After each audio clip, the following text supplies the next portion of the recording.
Early 2019, somewhere about March 2019, Home Office closed down the Tier 1 entrepreneur route. And then they replaced that with innovator visa and startup visa.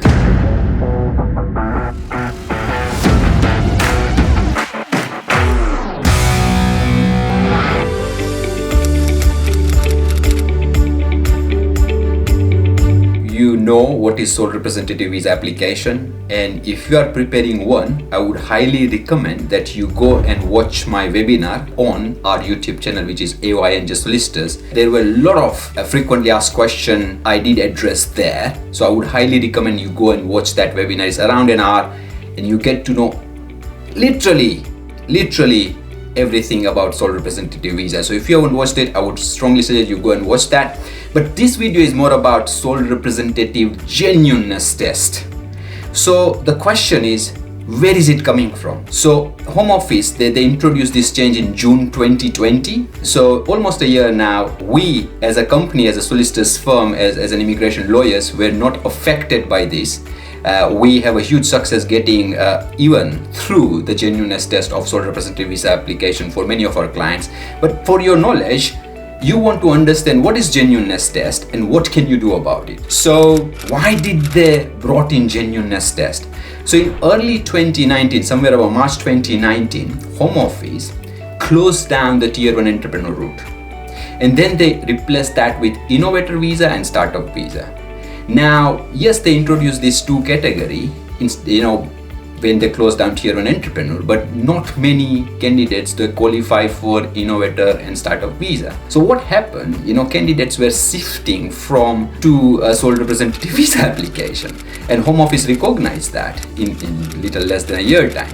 So they brought in this genuineness test, and it is intended for those who do not have a genuine intention to set up a branch office in the UK. So they want to catch those who doesn't have a genuine intention to set up a branch office, and of course this gives the officer, the entry clearance officer, power to refuse the application of sole representative visa. So this is the background of genuineness test of sole representative visa. Who could expect this test, right? So we have some criteria which we are aware of based on our experience and based on the guidance as well. And number one, if it's a small company, you are a small company overseas. Number two, if you don't have many employees and do not have a sizable years of trading experience, and you don't have experience of expanding your operations to overseas. These are the three criteria I can think of just now, but it's very subjective. Now, even if you meet this criteria, let's say you are a small company, do not have a huge experience trading overseas, or you do not have huge experience trading even your home country, it doesn't mean you will be refused automatically based on genuineness. It doesn't mean that. So the policy guidance and immigration rules are clear. This might be a trigger point. So if you fall into one of these categories, you should expect a scrutiny, right? Just be prepared for it. If you are prepared for the worst and hope for the best, you are in good place, right?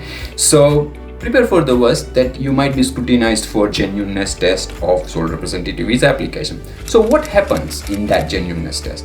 So if you want to pass through the genuineness test successfully, this is what I would suggest. Be prepared for an interview with the Home Office.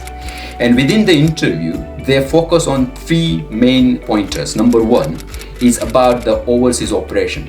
So of course, if you are a senior member of staff and not a majority shareholder trying to set up a branch office and to come to the UK as a sole representative, of course, you would know about the overseas operations of the parent company. So they want to know whether you know or you do not know about the operations and the how the business operates overseas. Number one. Number two, they want to understand your experience and your employment. If you are truly a senior member of staff and have capacity and ability to make decisions, when you would be granted a sole representative visa, right? So one is a background of the company, if you know that, your employment, and number three is your intention, your genuine intention. How would you do that, right? What's your plan, right? If you submit a good business plan with detail explaining, and if it's convincing enough, you are on a winning side. So business plan is not mandatory, please note. We do suggest all our clients to prepare a very nice, concrete simple yet effective business plan to support their sole representative visa application. That's one of the link to pass through the genuineness test. Remember, the entry clearance officer who is reviewing your case, they are not entrepreneurs, right? They are not CEOs and managing directors, they are bureaucrats. So make it simple yet effective business plan for them to understand. And if they are convinced, you are on a winning side of your sole representative visa application. That's what I want to cover. Having said that, do watch my sole representative visa webinar, which is for 1 hour on YouTube channel.